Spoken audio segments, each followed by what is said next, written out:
আজ মন খারাপের বেলা। হু হু করে সময় বয়ে যায় নদীর মতো। তবুও কবির মনে অশান্তির ঢেউ। জীবনের সুরগুলো যেন ঠিকঠাক মেলে না।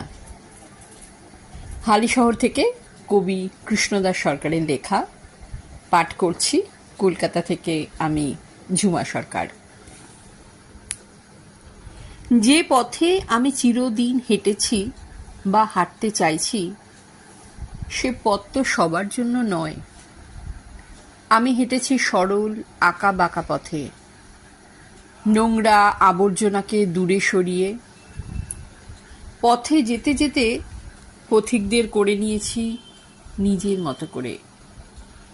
খেতে না পাওয়া যে পথিক মান আর হুঁশের সমন্বয়ে আমার ছায়ায় আবৃত হয়ে যে ভালোবেসেছে, তার মতো করে আমিও তো তাকে ভালোবেসেছি আমার মতো করে।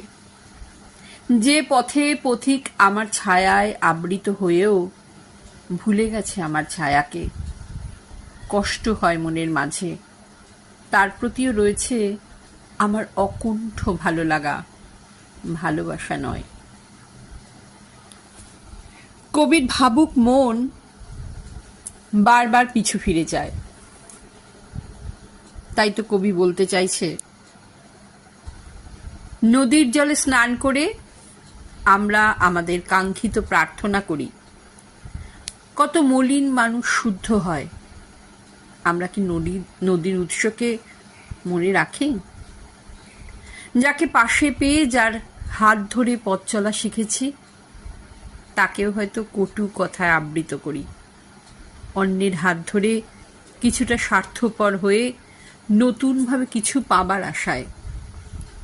ভালো লাগলেই যে তাকে ভালোবাসা যায়, এই অনুভূতি মনে হয় মানুষকে বারবার ভুল করায়।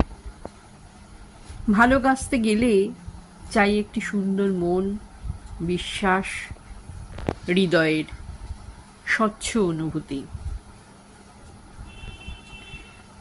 কবি বারবার প্রশ্ন রেখেছে নিজের কাছে, মন যে কি চায় সেই অনুভূতি বুঝি আজও অধরা। তাই তো কবির কণ্ঠ জুড়ে আবারও বিষাদের সুর। আজ আমি বড্ড ক্লান্ত। তোমাকে ভালোবেসে আজ পেয়েছি শব্দের মেঘমালা। হয়তো বৃষ্টি নামবে। তোমার শব্দের প্রতিধ্বনি ধ্বনিত আজ গ্রাম থেকে শহরে। যে শব্দ বিঁধেছে হৃদয়ে আমার তীরের মতো, সেই শব্দেই তুমি হিল্লোলিত, উদ্ভাসিত, মিথ্যের আলোয় আলোকিত। ভেবেছ কি উল্কার মতো তোমার এই অস্তিত্ব?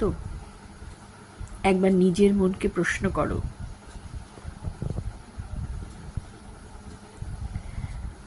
জীবন শেখায় প্রেম, ভালোবাসা মনকে বাঁচিয়ে রাখে জীবনকেও। তাই তো কবির কণ্ঠে বেজে ওঠে প্রেমের অভিধান। প্রিয়তমা, তোমার কবিতার হাত ধরে আমার প্রেম, শুধুই প্রেম, ভালো লাগা, ভালোবাসা। ভালোবাসতে হলে তো তোমায় আগলে রাখতে হবে চিরকাল, চিরদিন। খামখেয়ালি বৃষ্টির সন্ধ্যায়, ফাগুন বসন্তে, পলাশ, শিমুল, কৃষ্ণচূড়ার ছায়ায়। নমস্কার।